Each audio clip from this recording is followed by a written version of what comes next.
साथियों, आज हम बात करते हैं म्यूचुअल फंड की, विशेष रूप से बिगिनर्स के लिए, शुरुआत करने वाले लोगों के लिए। म्यूचुअल फंड एक सुरक्षित इन्वेस्टमेंट है, लेकिन सभी जो नई शुरुआत कर रहे हैं वो सोचते हैं कहीं इसमें लॉस ना हो जाए। सामान्यतः म्यूचुअल फंड आपको 12% से 25% तक के रिटर्न देता है, लेकिन इसके साथ साथ आपका व्यू भी थोड़ा लंबा होना चाहिए। म्यूचुअल फंड अन्य एसेट क्लास से एक बेटर ऑप्शन है। म्यूचुअल फंड हर सेक्टर में होता है, गोल्ड हो, प्रॉपर्टी हो, इक्विटी हो, सभी में। मार्केट के हिसाब से इक्विटी बेस्ड जो म्यूचुअल फंड होते हैं उनमें मार्केट के साथ साथ फ्लक्चुएशंस आते रहते हैं, लेकिन मार्केट की गिरावट में हमको घबराना नहीं है और हमें उस समय और इनपुट करना चाहिए। इक्विटी बेस्ड म्यूचुअल फंड खरीदने के 3 तरीके हैं। आप खुद रिसर्च कर लें,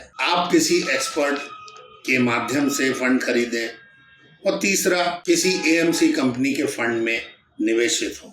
आपको अपना फंड सही तरीके से सेलेक्ट करना चाहिए, उन्हीं कंपनीज का फंड लेना चाहिए जिनकी पास्ट परफॉर्मेंस थोड़ा ठीक हो। हालांकि फाइनेंस में कोई पास्ट परफॉर्मेंस नहीं होती है, लेकिन फिर भी हमको एक बार देखना चाहिए। और एक्सपेंसेस रेशियो कम हो। एक्सपेंसेस रेशियो कम होने का मतलब है जो फंड्स मैनेजर और उनकी टीम आपके फंड्स को मैनेज कर रही है उनके खर्चे कम हैं। जब आप किसी एएमसी कंपनी के म्यूचुअल फंड में निवेश करते हैं तो वो बहुत सारे लोगों के पैसे को इकट्ठा करके पूल बनाकर वहां के फंड्स मैनेजर उस पैसे को लगाते हैं और इसके बदले में उस फंड की यूनिट्स आपको अलॉट कर दी जाती है। हर फंड की एक एनएवी वैल्यू होती है, नेट एसेट वैल्यू।